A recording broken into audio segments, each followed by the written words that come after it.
Yes, my name is Lizzet Pineda, and I am a program manager at the Urban Conservation Corps. I'm here today at the California Naturalist Conference 2022.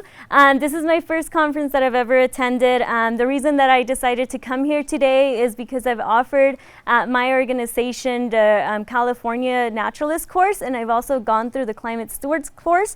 So I kind of just wanted to connect with more people that are doing this type of work and, see what type of work they're doing in their specific organizations.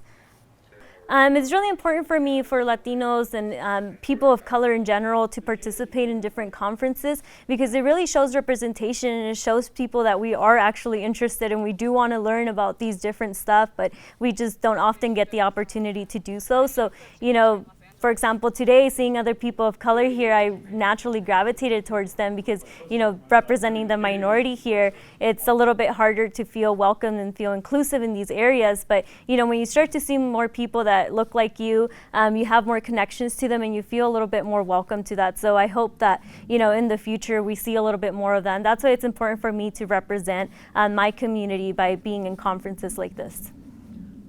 One of the workshops that I've attended so far at the conference that really caught my eye was the natural history of California and its relation to waves. Something that really caught my attention from that presentation was he was talking about sea turtles and how important they are and how, through a lot of work, they were able to make it a protected species here in California. They travel throughout the world, but they come through here in California. But there's so much to explore here in our own world, especially in the oceans. And I thought that was really interesting to me, just connecting with sea turtles. That's something that it's my favorite animal, so I really found it fascinating.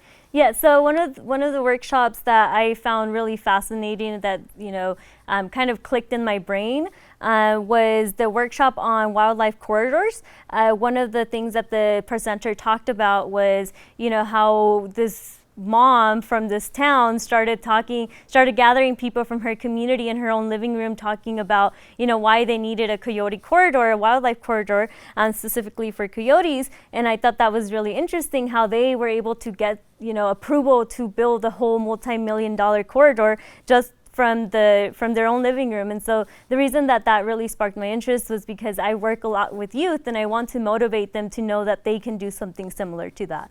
So in the past, I've done work with the indigenous tribes out in the Coachella Valley. We have an extension part of our organization at the Urban Conservation Corps out in Indio, and so there's a few tribes out there that we were able to work with and partner up with.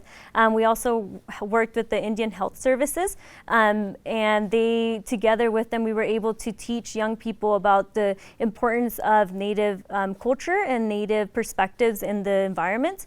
A lot of the times, what we hear is that Native people aren't here anymore. That was long ago. Like they're not really being representative. But as we know, they are still here and they're still practicing a lot of their culture. But unfortunately, a lot of it has been lost. And so something that's really important to us is bringing back, bringing their voice back and having themselves, represent themselves. For us, is just more of being able to give them that space and also informing our youth that we work with that that's something that's really important to learn about as well and incorporate it into our teachings, because a lot of the times when it comes to environmental work, it's a lot of from the Western perspective, but there's other perspectives that need to be heard, and so that's why we also decided to do the Indigenous Lands program.